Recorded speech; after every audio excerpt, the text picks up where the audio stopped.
Data में भी दो टाइप का डेटा होता है. Okay, data based questions are usually wrong, ये आप सुनते हैं, लेकिन वहां आपके फंसने के चांसेस हैं. ठीक है, negative marking scenario usually if you consider all the datas as wrong still you will probably be at benefit, but हम इसको थोड़ा और पर्टिकुलर करके आसान करते हैं. ठीक है, and data is not A number. ये बहुत लोगों को दिक्कत है कि जब हम डेटा कहते हैं या फैक्ट कहते हैं तो लोगों को समझ में आता है कि 123.5 की बात हो रही है. Okay, a fact is I am alive, it is a fact कि मैं जिंदा हूं, मैं बोल रहा हूं. ठीक है, सो फिगर्स, फैक्ट्स, फैक्ट्स क्या है? सच्चाई जिसकी हम बात कर रहे हैं, पॉपुलर फैक्ट्स जो पूछती है यूपीएससी, उसकी बात कर रहा हूं मैं. Okay, so they are two types. The popular ones which is in every newspaper, frequent things, these are in books, they keep appearing in newspapers in some of the years again and again. And the other category is not so popular.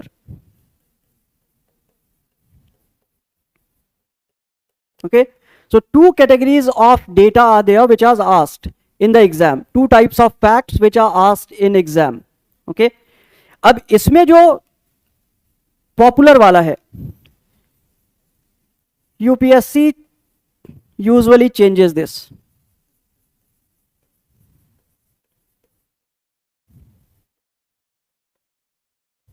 Okay, UPSC को बदलाव करना होगा तो वो popular वाले में करेगी. Okay, not so popular they don't make any changes. These statements are usually correct.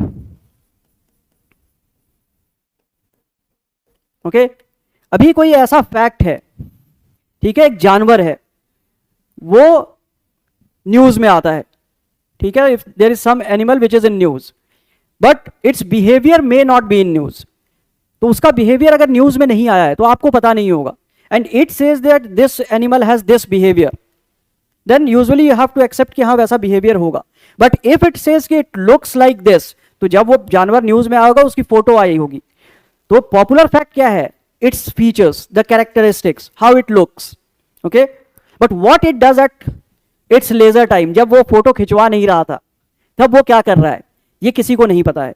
ठीक है, तो यूजुअली ये ऐसे वाले जो स्टेटमेंट होंगे यहां चेंजेस नहीं करेगी. चेंजेस जो आएंगे वो इसमें आएंगे, यानी ये वाले डेटा फैक्ट फिगर रॉन्ग है. ओके, अब मान लीजिए आप सबको पता है कि टॉर्नेडो अभी जो आ रहा है वो नॉर्थ लैटिट्यूड्स में आ रहा है. ठीक है, tornadoes are mostly confined around northern latitudes, तो उसे वो साउथ लिख देगी.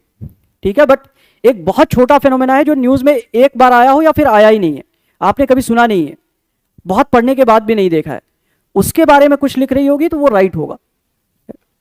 सो डेटा के साथ क्लियर है. अगर क्योटो प्रोटोकॉल का नाम आपने सुना है, आज की डेट में क्लाइमेट चेंज पे चल रहा है, उस पे सुना हुआ है. So how many temperature changes जो है 1.5 to 2 डिग्री सेल्सियस रोकना है. सो ये चीज यूपीएससी चेंज कर देगी. Okay, but if let's say there are 30 targets, ठीक है, किसी प्रोग्राम में 30 टारगेट्स हैं, minor targets that are not written about usually, उसका जो वैल्यू है they will not change, they will keep it intact. If it is 1.3 वो 1.3 ही देगी, क्योंकि उसे भी पता है कि ऐसे फैक्ट्स कहीं अपीयर नहीं करते हैं, तो कम से कम जिसको सोचने की क्षमता है वो मान लेगा कि ये ठीक है. Okay, so I hope that this third thing is also clear. Okay, for example इसका हमने देखा है, इसके साथ चेंजेस किया है यूपीएससी ने. आपका कैमल के बिहेवियर पे एक बार उन्होंने पूछा था, roaring 40s, screaming 60s, the winds that blow in the southern hemisphere without any interference, उसके बारे में पूछ के नॉर्थ लिख दिया था, because that is a popular fact. तो वहां ये चेंजेस करते हैं, बट कैमल तैरता है कि नहीं तैरता है, it is not a popular fact, वहां वो गलती नहीं करेंगे. Usually that kind of data is correct. Okay, so I hope everybody is clear with this, the third thing as well. ठीक है, data popular and non popular. लेकिन आपके लिए जो बिल्कुल नहीं पढ़ते हैं, वो बच्चे जो नहीं पढ़ाई कर रहे हैं, रिवीजन से कोई लेना देना नहीं है. So every fact is a not so popular fact. आप आइडेंटिफाई नहीं कर पाएंगे. Those who are not revising properly, this is a useless technique for them, all of them. जो रेगुलरली पढ़ रहे हैं वही इस चीज को पॉपुलर और नॉन पॉपुलर में डिफरेंशिएट कर पाएंगे. ओके